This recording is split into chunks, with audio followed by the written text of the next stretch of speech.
Hello there, this is Miriam, pain coach and mind body practitioner at Pain Outside the Box. And today I'm going to be speaking about one very common obstacle that people with chronic pain tend to face. It's an obstacle that a lot of chronic pain sufferers are not even aware of.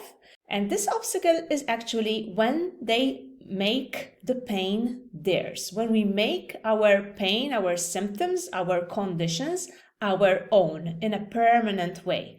When we identify with a condition, when we identify with an illness or whatever, and make it ours. So let me explain a little bit more what I mean by this and how we can get out of this trap. I'm going to start off with a personal story here, just an anecdote, just something that happened to me last week. So some weeks ago, I went on a guided trek. I had underestimated the difficulty of the trek and I hadn't gone hiking for quite a long time. So when I did this hike, by evening, my legs were extremely painful, right? My joints, in particular my knee joint, was very painful. And I was like, oh my, my body wasn't used to this. It's had a shock. And anyway, after 2 days, everything went back to normal. My pain went away, obviously, as is usually the case when we just overexert ourselves, when we just do an exercise after a very long time that we haven't done in a long time.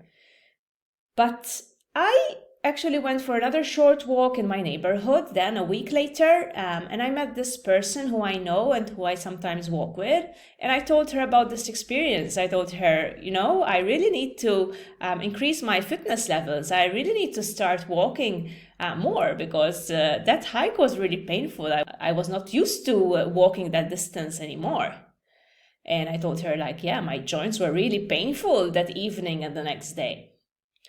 And she said this, she said yes, actually you have a small frame like I do, and we tend to suffer issues with our joints when we have a small frame. She said, my doctor told me that, it's normal for me to have joint pain because I have a small frame and I need to take supplements and so on and so forth.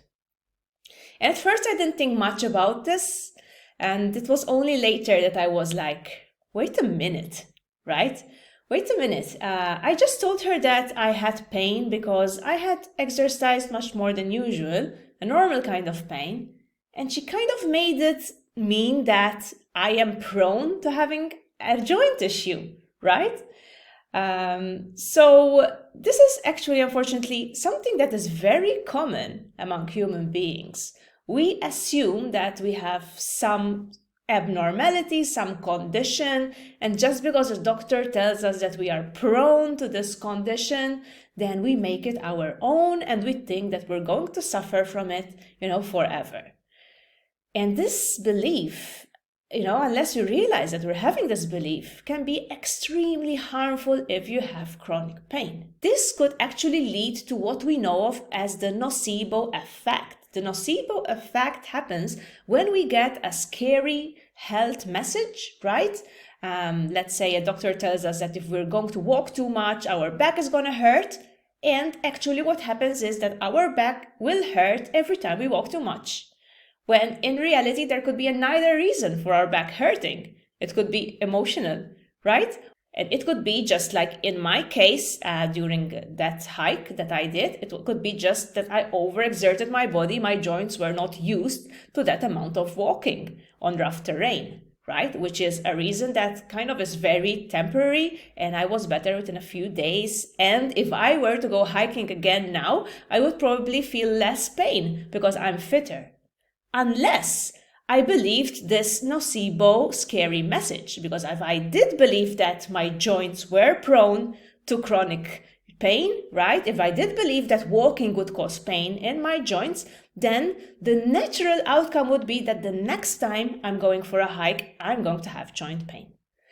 And this is why it's so important, right, to really, really scan these beliefs of yours. What kind of beliefs have you accumulated over the years about your body? Because if you've had an injury or you had a bout of chronic pain and you have been told that something in your body is off and that is why you are prone to experiencing pain, then you are going to be noceboing yourself every time you do an activity which you believe is going to be harmful for you. So part of this work, part of this healing work, is actually questioning these beliefs of ours. What do we really believe about our body? And are we making a condition ours? Are we identifying with a specific condition? Now I know you can tell me, but hey, my back hurts. I can't deny the fact that my back hurts and that I have back pain. Yes, that's totally fine. You have back pain right now. It might be uncomfortable right now. But if you end up identifying yourself as a person who is prone to having back pain for whatever reason, right? Then that back pain is going to stick around for you. And this has happened several times for me, right? I mean, I'm not immune to this. There was a point when my neck hurt a lot because somehow I got fed the belief that with rock climbing, your neck is going to hurt because you spend a lot of time looking up at the other climber while securing the other climber. And there are also these special glasses for climbers that we wear so as we don't have to look up at the climber, so we can see the climber and without constantly looking up. And lately I refuse to even use them because I know that I don't have to be in pain just because I spend 10 minutes, 15 minutes, looking up at the other climber. Would there be some discomfort? Yes, of course. In the moment, there would be some discomfort if you are in an uncomfortable position or if you've done an exercise that you haven't done in months. But the issue is, the point I want to drive home to you right here is that discomfort is temporary because the body can heal itself, right? If you have soreness because you've exercised yourself, beyond your usual exercise routine, then that soreness is going to go away after a few days. This is basic science. But the problem is, if we make a story out of it, if we say I'm a climber, so I am prone to having neck pain, or, I have a small stature, so I'm prone to having knee pain or joint pain or whatever. There's huge danger in that. That's when we make it part of our identity, right? And that's when we risk making a condition permanent, making a condition chronic, because this is the belief we have. The belief is that we're prone to having this pain. So of course the brain will find any sort of excuse for the pain to fire. If we walk too much, if we lift something up and we're not trusting our backs, if we spend some time looking up, whatever, if we believe that we're prone to that, this is the symptom we are going to experience. So here are just a couple of techniques that I'd like to share with you in order to get out of this zone, and in order to get out of this mentality, right? So in this case, we can work effectively with language in order to shift this belief of ours. One of the simplest things that you can do is actually to drop the possessive my shoulder pain, my bad knee, my bad back, whatever. We do not use the word my in relation to a health condition in this case. It tends to make the condition your own. It tends to send a message to your brain that this is a permanent thing that you're going to deal with. And even if you want to believe otherwise, if you keep on using my, then it's going to be very difficult. You're going to have a conflict in your brain.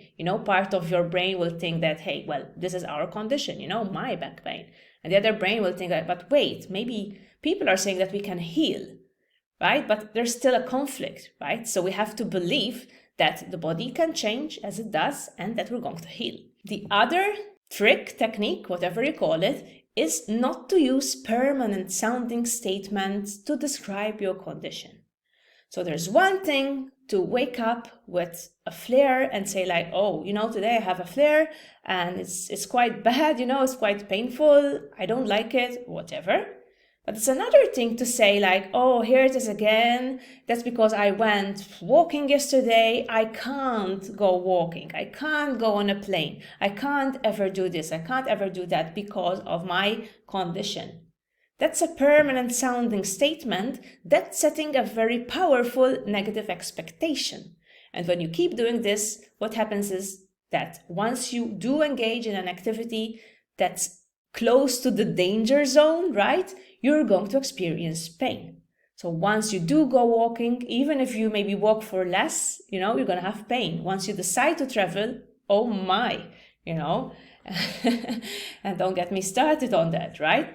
Because if you associate an activity with pain, right? If you set that expectation permanently, as part of your life, then this is what you're going to experience. So these are two ways in which we can effectively work with language in order not to keep on identifying with a pain condition. Instead, we have to see pain for what it is, in isolation. Okay, we have shoulder pain. Did I injure my shoulder? Yes. Okay, then I need to rest, rehabilitate it, and it will get better.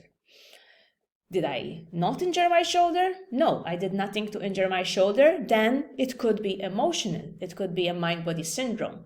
What was going on in my life this week, yesterday, whenever? What could have made me angry, dissatisfied, shocked, scared, worried? And in this way, we start thinking psychological. Do not make the mistake of making a health condition your own. It will solidify and it will become a part of your life if you do this.